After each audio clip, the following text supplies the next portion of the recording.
আসসালামু আলাইকুম সবাইকে। আমরা সবসময় বাঁশের তৈরি বিভিন্ন ধরনের হস্তশিল্প দেখে থাকি, কিন্তু আমরা কখনই জানি না কিভাবে সেটি তৈরি করা হয়। এখন যেটি তৈরি করা হচ্ছে এটি হলো একটি মগ। প্রথমেই বাঁশ নির্বাচন করতে হয়। বাঁশ নির্বাচনের ক্ষেত্রে বাঁশটি যেন কুঁচকে না যায় কিংবা ফেটে না যায় সেদিকে লক্ষ্য রাখতে হয়। তারপর বাঁশটি বেছে নিয়ে মেশিনের সাহায্যে বাঁশের আঁশ ছোলানো হয়। বাঁশের তৈরি যে কোনো পণ্যই নির্বাচনের ক্ষেত্রে বাঁশটিকে সঠিকভাবে বেছে নিতে হয়। এখন আপনারা দেখছেন বাঁশের হাতল তৈরির কার্যক্রম চলছে। এখন বাঁশটি দুভাগ করে মগের সাথে লাগিয়ে দেওয়া হবে সুপারগুলোর সাহায্যে। আপনারা দেখতে পাচ্ছেন কত সুন্দর একটি মগ তৈরি হয়ে গিয়েছে। এভাবে করে তৈরির পরে মগগুলোকে রোদে শুকাতে দেওয়া হয়।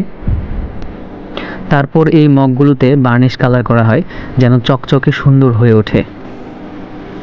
আপনারা দেখতে পাচ্ছেন এখানে বিভিন্ন ধরনের মগ, জগ আরও ইত্যাদি জিনিস রয়েছে।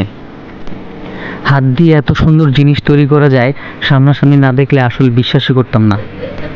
তার এখানে 40 থেকে 45 ধরনের আইটেম রয়েছে। আসলে সবগুলো জিনিসের ভিডিও করা সম্ভব নয়, তাই আপনাদেরকে শুধু একটি ভিডিও দেখানোর চেষ্টা।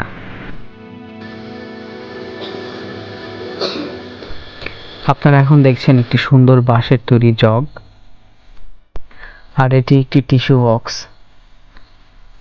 সুন্দর একটি বাঁশের তৈরি বাড়ি। এটি খুবই চমৎকার একটি ওয়াটার পট। আমরা এখন অসীমদার উঠে আসার গল্প শুনবো।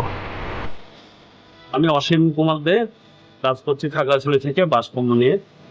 আমি এর আগে আমার ব্যবসা ছিল একটা কাপড়ের হস্তশিল্প। ওই করোনার সময় যখন লকডাউন পড়ে যায় তখন ব্যবসা মন্দার কারণে আমার মাথায় একটা আইডিয়া আসে যে আমি বাঁশ দিয়ে কিছু একটা করবো। ওই তখন থেকেই আমার এই বাঁশের হস্তশিল্প পথ চলা শুরু। আস্তে আস্তে এখন বর্তমানে আমার প্রতিষ্ঠানে প্রায় 45 থেকে 50টা আইটেম যুক্ত আছে এবং আমার এখানে প্রায় 5 থেকে 6 জন কর্মচারী কাজ করছে। আর প্রতি মাসে আমি এই ব্যবসাটা থেকে সেল করছি পণ্য প্রায় 3.5 থেকে 4 লাখ টাকা। মোটামুটি আমার ভালোই ইনকাম হচ্ছে। আমি সারা দেশে পণ্য সরবরাহ করে থাকি। যদি কারো কোনো ডিজাইনের পছন্দ হয় আমার সাথে যোগাযোগ করবেন,